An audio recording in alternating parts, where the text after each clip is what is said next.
All right, so we're on the topic of talking about Spell Totem, and I keep saying that people are missing out on understanding that the Spell Totem will actually do quite a lot of damage, and people don't really know how to run the numbers, but it seems like it's quite noticeable amounts of damage. However, someone just linked me a video from Titaniel, he's like the Spell Totem god, if you will.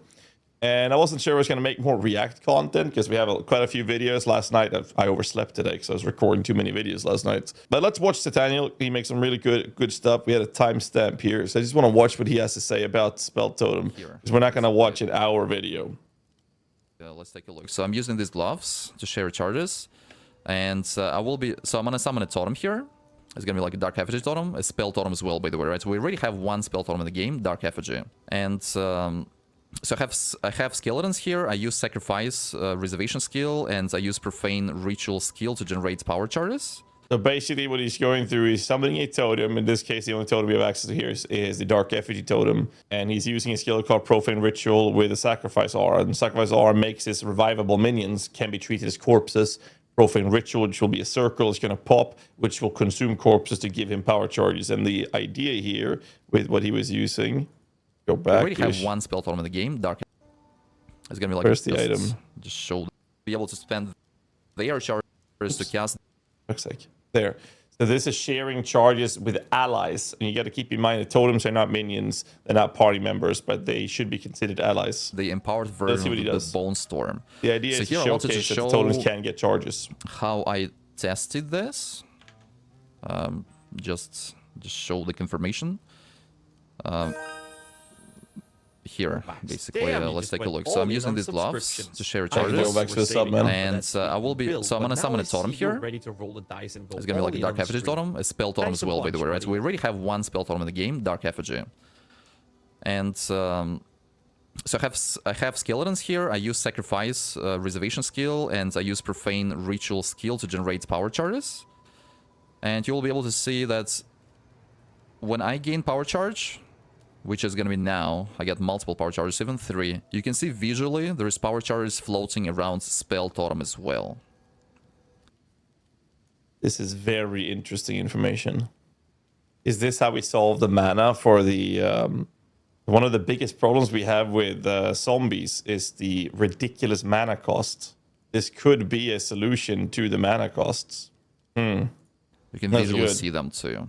So that confirms that you can share charges with your totems. And I did another experiment to confirm that totems can actually spend their charges for their effects. So how I did it is in this experiment. I had so I was generating endurance charges for me with using Perfect Strike.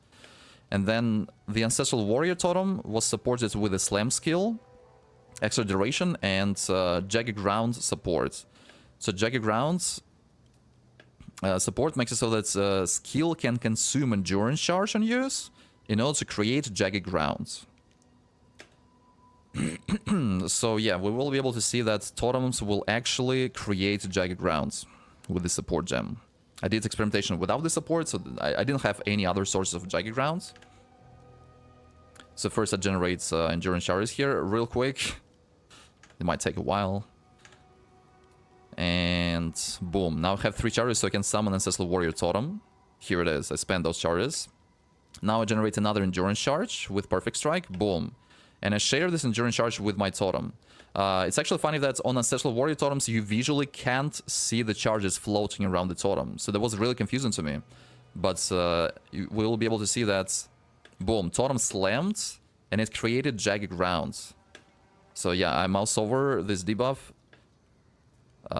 Right there. So there's Jagged Grounds on the grounds under the boss. The boss got knocked back though, so he walked out of it. But yeah, he walked back into Jagged Grounds.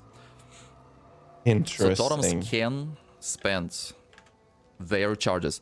So yeah, and this is important because this is a beneficial upside for this Bone Storm, right? We're going to be generating power charges anyway. Interesting. Interesting. We might be able to utilize this for the zombies tech. To be able to summon next totems. We might as well also give charges to our totems, with these unique gloves, which are actually really common gloves, by the way. They are They're low-level super gloves common. for leveling, Yeah. so not even that hard to find or chance orb in Soul Self-Found. So, yeah, and so it's just free extra damage, basically. You can also use Alpha Hull's helmet, which is actually a rare helmet that is extremely expensive, but it doubles the presence radius and gives you some extra spirit, so I just wanted to put it out there. Another interesting item to use with this combination. Very good information here. And yeah, so I mean, this skill also has actually great damage numbers and great clear as well. And also it has good visual clarity. So basically, if you combine Bone Storm with Ricochet supports, it gives chance to chain from terrain. So normally you shoot this projectile into like one place, right? Basically, the coverage is not that big. It doesn't cover that much of an area. But these projectiles all can chain to enemies from pretty far away. So when I try to cast my skill here, and there is a dock here at the top, you can see that, right? So when I cast it here, and see, the projectiles chains and kill this dock on the edge of the screen. That kills also like another 2 monsters here. So one cast clears basically like 2 screens away. This is actually insane. So again, like if this monster attacks, and like Bro, people are complaining about the Spell Totem stuff. And I'm like, the only thing I kept thinking is Nathaniel's gonna make something with this. I didn't expect it to be this good. Like, the damage numbers on the Spell Totem is actually looking really, really, really, really interesting. Now, obviously, from my perspective, I'm thinking more about solving the mana problem with zombies. If I can give power charges by sharing it to the actual Spell Totem, and I can have my Spell Totem summoning zombies, maybe. The only problem we have with zombies like that is that it might be over-summoning the zombies, which is a problem. But it's definitely something that we can look into. But this is looking pretty damn good. I want to try to channel like somewhere there, or okay, it's close to me. It's an option, at least. I'm channeling there, and boom, it still kills this monster. So yeah, that works really amazing. You can use the support gem, or you can also get this effect from different passives on the passive tree. You can also roll it on jewels, by the way, of this effect. So yeah, really powerful skill.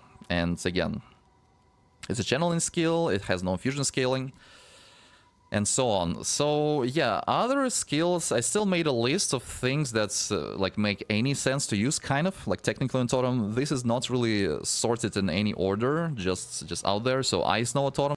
All right, we don't have to watch more than that, but big shout outs to Nathaniel, by the way. You know what? I'm just gonna leave a link in the description with copy at current time. I'll leave this. Here it is in Twitch chat as well. Big shout out to Nathaniel for this, by the way. Another subscription for the Rogue Leader. I'm gonna leave that as a link. So essentially, what I've been talking about was how the Spell Totem, people don't really realize how strong it can actually be, because in PoE 1, you basically summon a bunch of stat sticks, or a bunch of sticks that's going to do your damage, but in PoE 2, you can't summon as many, and you have to generate charges prior and then summon it. And the damage for the Spell Totem is actually quite noticeable with the way it scales into higher levels as the reduction of damage goes away.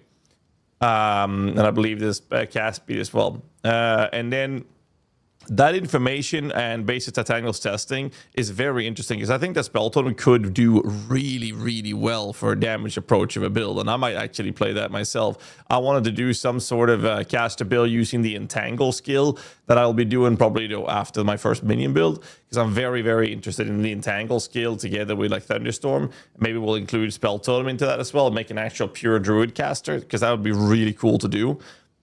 But Nathaniel's testing is confirming the idea of us being able to generate charges to the Spell Totem, which could be a mana solver for Unearth zombies. I don't think Unearth is worth it, but for zombies, potentially. But like Lolash brought up in chat, it could be a little too janky. We'll oversummon zombies without power charges, which will be terrible. And something that is not mentioned is that to do this, we do sacrifice one of our support gems to make this possible. I think we'll be better off solving the mana issue on our zombie theoretical build that we're working on. I think that solving the mana issue would be better than using Spell Totem, but this is at least an option in making this a possibility to play with. But it's pretty cool that we can share Spell Totem charges to our Spell Totem and that they can actually consume those, which should make this whole idea of Spell Totem play significantly better, and it makes an interesting impact to unique items in the game. I'm actually very curious about this, and it's gonna be fun to see what kind of build Titanium's gonna cook up. I'm sure he's gonna do something for League Start, but the Bone Storm one looks very, very interesting. But this is good information. Thanks, chat, for linking that to me. And again, a big shout out to Titanial for this, for showcasing that information. I didn't think I was going to make another React video. I don't think, well, not so much of a React, but more about him showcasing the mechanical approach of Spell Totem. Because honestly, my first iteration was, hey, I'm just going to make a video where I talk about how annoyed people are about the Spell Totem. And then every time I looked at the numbers and I went through it, I was like, yeah, the charges to summon it is a bit annoying, but it actually looks really strong. So I was a little split on how I was going to make a video sharing my thoughts around it, because I couldn't myself determine whether or not I liked it or not. And I think that with the charge application to this and that actually being possible, it's looking pretty goddamn juicy. And there's quite a few effective ways to generate charges in an effective way as well. So I'm not too concerned about it. We obviously have the wiring, consuming corpses. I think a lot of it is going to, at least for power charges, is going to come back to the whole topic of profane ritual on sacrifice aura and having like melee skeletons that you consume. And then by having that, you'll have a couple of cleric skeletons in the background, which are not in melee range, that will then resurrect your consumed corpses. That gives you power charges, since the Spell Totem can be summoned by consuming either 3 power charges or 3 endurance charges. It's looking pretty goddamn juicy, not gonna lie. It's going to be fun to see where this turns out. Anyways, I don't want to waste your time. If you like this video, hit the like button, subscribe for more content, and I'll see you guys in the next one. Till then, stay safe, keep rocking, all that shit. And let me know in the comments below what you think of the Spell Totem with this information. And again, big shout out to Titanial.